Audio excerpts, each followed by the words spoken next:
সেই সেই জন্য ঠাকুর এত বড় কথা বলছেন। বড় মাই ঠাকুরের আরেকটা রূপ।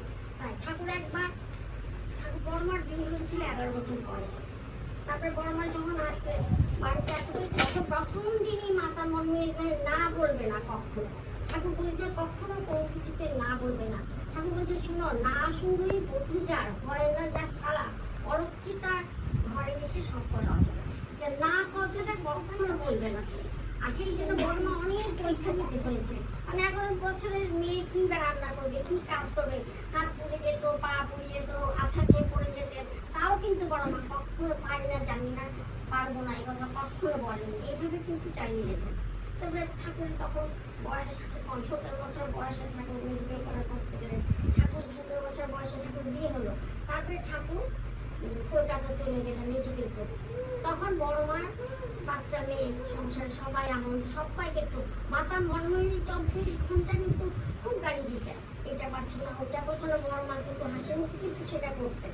তো অনেকে গিয়ে বলতো কি তোমার কি তোমার শাশুড়ি এত বন্ধনা দেয়, আর আমি যে কিছু জানি না, আমাকে তো শিখাচ্ছে, গাড়ি হবে কেন, আমি তো ওইভাবেই শিখবো। এত সুন্দর মধুরভাবে বড় মা বলছেন। তারপরে ঠাকুর একটা চিঠি লেখেন বড় মায়ের কাছে, শুনো সংসারে সব কিছু পরিবর্তনশীল। আমরা আজকে যা কথা বলছি কালকে কিন্তু সেই কথা বলছি না। আজকে যে রাস্তা দিয়ে চলছি কালকে আমরা এই রাস্তা দিয়ে চলছি না। আজকে যা খাচ্ছি আমি তা কিন্তু কালকে খাচ্ছি না। আমাদের পরিবর্তন হচ্ছে। আজকে আমার জন্ম হলো, তারপর আমাদের শৈশব কাটলো, তারপরে যৌবন কাটলো, একটার পর একটা ধাপে ধাপে কিন্তু পরিবর্তন হচ্ছে।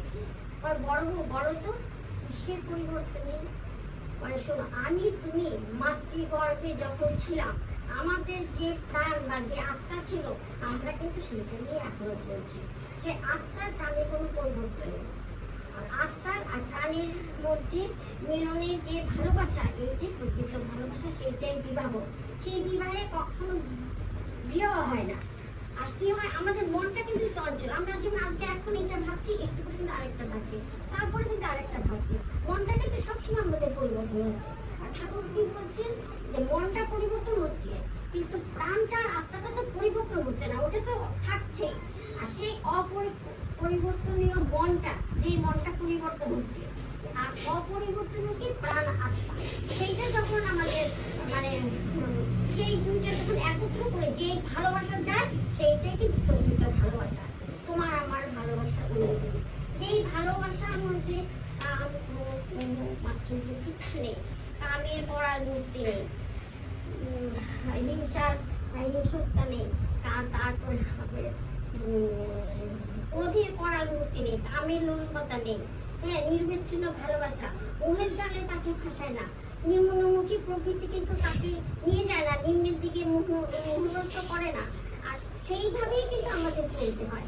সেইভাবে চলে চলে কি হয়, আমাদের সেই ভালোবাসার মধ্যে পৃথিবীর মধ্যে যত দেবতা দেবালয় আছে, দেবালয়ে যত দেবতা আছে, সমস্ত দেবতা যদি এক একটা হয়ে যদি সে বিরহ সৃষ্টি করতে আসে, সেই বিরহ সৃষ্টি করতে পারবে না। কারণ আমাদের আত্মায় আত্মা নেই, জন্মান্তরে আমরা এই আত্মা নিয়ে জন্মালো। ঠাকুর বলছে ভালোবাসতে গেলে এইভাবেই ভালোবাসতে হবে। পরমার্থের জগতে মিশেছে পরমার লক্ষ্মী মাতা। তাই ঠাকুর ঠিক বলছেন, বলছে তুমি সতী, তুমি সাধ্যী, তুমি স্বামী পরায়ণ, তোমাকে আমি কি শিক্ষা দেব, আমি তোমার কাছে শিক্ষার উপযোগী। কত বড় ঠাকুর বলছেন যে তোমার কাছে বড় মাকে কোথায় আমরা রাখছি, বড় মারাধ্যা করে রেখে সেইখানে ঠাকুর বলছেন আমি তোমার কাছে স্বামী শিক্ষা উপযুক্ত, তুমি যতদূর পারো আমাকে চালাইয়া নিও। আর ঠাকুর বড় মাতা ঠাকুরকে চালিয়ে নিয়ে গেছেন, তার পালন পোষণ রক্ষণ করে করে কিন্তু ঠাকুরকে চালিয়ে নিয়ে গেছেন। ঠাকুর প্রত্যেকটা সময় বড় মা সবসময় খেয়াল রাখতেন ঠাকুরের কোনটা কি দরকার, কখন কি। ঠাকুর হয়তো কারো কাছে কিছু চেয়েছে, সে দিতে পারছে না, ঠাকুর ঠিক সংগ্রহ করে, ঠাকুরের অনেক কষ্ট হবে, ঠিক সংগ্রহ করে চলে চলে তাকে দিয়ে দেবে, হ্যাঁ ঠাকুরকে দিয়া। ঠাকুরের তো কষ্ট হলো না, ঠাকুর কখন কি খাবেন এটাও বড় মা সবসময় খেয়াল রাখতেন। তারপর ঠাকুর বলছে যে স্ত্রী স্বামীকে সাক্ষাৎ দেবতা ভেবে স্বামী সেবা গুরু সেবা মনে করে, গুরু সেবা স্বামী সেবা মনে করে, সেই স্বামীকে আমি কি আর বলবো। সেই স্বামীর মধ্যে পৃথিবী বিশ্ব ব্রহ্মাণ্ড সবার শিক্ষা আছে। স্বামীকে দেব সেবা মনে করে। আমি যদি স্বামীকে দেবতা না ভাবি তাহলে তো আমি সুসংহতা আনতে পারবো না। আর সেইভাবে বড় মা দেখিয়ে গেছেন পরবর্তী বলতেছি বর্দাকে দিয়ে দেখিয়ে গেছে সুসন্তান আনতে গেলে কিভাবে চলাফেরা করাগুলো আমাদের লাগে প্রত্যেকটা মায়ের।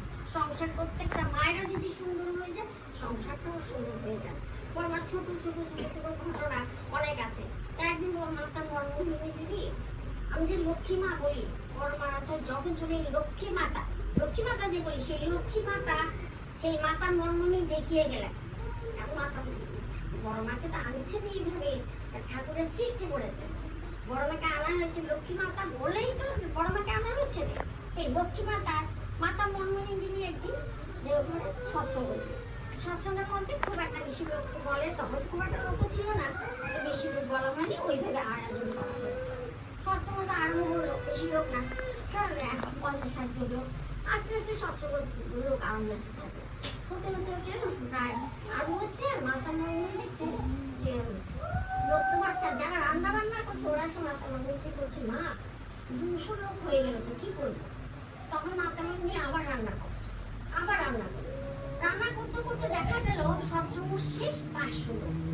তখন মাতা মর্মনি সবাই এসে বলছে রান্না করছে, না কি করবো, এখন 500 লোক হয়ে গেল, আমাদের 200 লোকের আয়োজন হয়েছে, হয় না? তখন মাতা মর্মনি কিচ্ছু বললো না, চুপচাপ বেরিয়ে গেলেন। লক্ষ্মী মাতা বড়মা বসে আছে, বড়মাদের বড়বু চলো, বড়বু সব বলি মা বলছেন, সঙ্গে সঙ্গে মা হাত ধরে বড়মাকে নিয়ে এসে বলছে, বড় বউ ওদের বসাই, একটু বসা জায়গাতে বসা যায়। বড়মা বসে আছেন, তোমার কোনো কাজ নেই, তুমি এখানে বসে থাকো। তোমার মা চুপ করে বসে আছে। তারপরে দেখা গেল কি যখন পরিবেশন করছে, তারা পরিবেশন করে শেষ করতে পারছে না, সবাই আনন্দ করে খাচ্ছে, সে কি পেট ভর্তি করে আনন্দ করে খাচ্ছে। সেই খাওয়া থেকে সবাই একজনে কি ব্যাপার হলো, যেখানে ভাঙড়ে এতটুকু খাবার, পরিমাণ মতো খাবার, সে এত লোকের খাবার ছিল না, কি করে হলো? তারপরে সবাই তৃপ্তি করে খেলে, আনন্দ করে সবাই গেল। তখন বড় মাতা মর্মনি কি বলে, বড় চলো তোমার কাজ হয়ে গেছে। তখন মাতা মর্মনি বড়মাকে নিয়ে আস্তে আস্তে করে আবার বড়মাকে ঘরে দিয়ে আসে। এই যে লক্ষ্মী মায়ের মানে তাকে শ্রবণে আনন্দ, তার দর্শনে আনন্দ, তার কথায় আনন্দ, তার পড়ায় আনন্দ। লক্ষ্মী মাতে যে আমি ব্যাখ্যা দিয়েছি একটু সাধে না, আমার মাতা মর্মনি দেখিয়ে গেলেন লক্ষ্মী মা কাকে বলে, তোমরা দেখো জগৎজননী পরমারাধ্যা জগৎজননী আমাদের লক্ষ্মী মা, এটা তোমরা বিশ্ব ব্রহ্মাণ্ডের প্রত্যেকটা মানুষকে দেখিয়ে দিয়ে গেলেন। ওর মা চলা বলা করার মধ্যে একটা চঞ্চল। এই যে ধরিত্রী কত সহ্য করে, ঠাকুর বলছে, ঠাকুর না একটা গান আছে না, ধরিত্রী শ্রম তুমি সর্বসহা, ধরিত্রী এরকম সব সয়ে যায়। হ্যাঁ, জলধির চেয়ে তুমি শান্ত, বড় ছিল শান্ত শরীর। হ্যাঁ, প্রতিমার মতো তুমি নির্বাক মাগো, মাত্র প্রতিমার মতো কথা বলতেন না। ঠাকুর বলতেন বড় রাজভারী, কথা কম বলে, হুহা এক কথাতে উঠতে দিয়ে দেয়। ঠাকুর বলতেন সবসময় প্রতিমার মতো তুমি নির্বাক মাগো। কে পেয়েছে তবে মহিমার অন্ত, তার মহিমার অন্ত কিন্তু আমরা জানি না, পারি না, বুঝি না, আমরা জানি না কি মহিমা তার যে মহিমা, তাকে নিয়ে চললে সবসময় যদি তার ধ্যানে চলি, তারই বুঝে যায়, অল্প বুঝতে পারবো তার মহিমা।